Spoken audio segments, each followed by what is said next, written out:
All right, it's a fresh week. It's yet another time on the program, Morning Flakes on New Dawn on OGTV. Welcome to the show this Monday morning. It's the 20th day in the month of October 2024.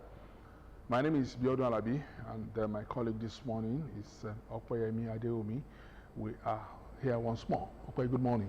A beautiful morning to you, Abeokuta. How was your weekend? Yeah, it was fine.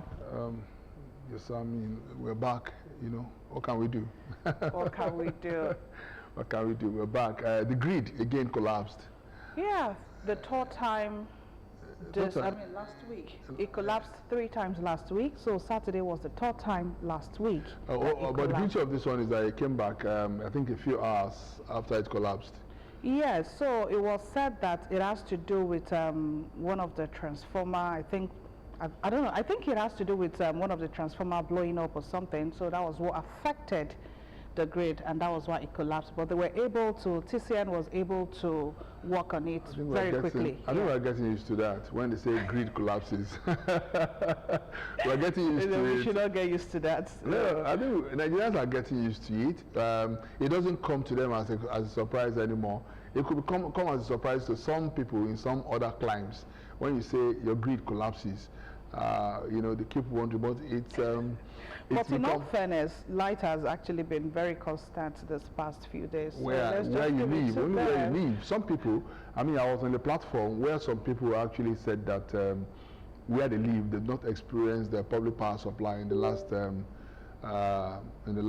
few months. They should match to the No, that's true. You know, that's true. I know someone who lives in Elega area here in Abeokuta. Okay. Who actually complained that it's been blackouts in their own area. But for us, maybe they have a stolen transformer. Their transformer has been stolen. It could be.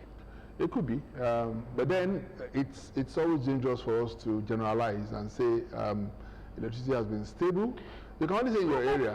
Funny enough, generally, and I think across Nigeria, light has been stable. I mean, I've been hearing people say, oh, in the past few days, I mean, they've had light constantly. Some people will say, oh, I had to switch up my freezer, I had to do this, I had to do that, because the light had been very stable. Okay, good, okay. Sorry, well, I'm one of the people on Band A. You're bandless. Where do you live, Okwe? Don't forget. No, I'm not telling you. Don't forget we live in the same area. So you've not been having light? Your house is like a stone throw to me. Yeah, I mean, we've been having light in my area too. But the point I'm trying to make is that we can't always generalize. Okay. Okay, but what we can generalize is the weather. The weather, you know, reports. Sometimes it comes out top notch, and sometimes it doesn't. Sometimes they predict that there will be rainfall, and there's no rainfall. You know, the thing is, but in the last few weeks, the rain has been massive. Last week was, I was in Lagos, and Lagos was a mess last week. Yeah, that's true. I was in Lagos on Thursday too, and I saw it. Okay, so quickly, let's take the weather report, and we'll come back shortly to give you all the items on the program this morning.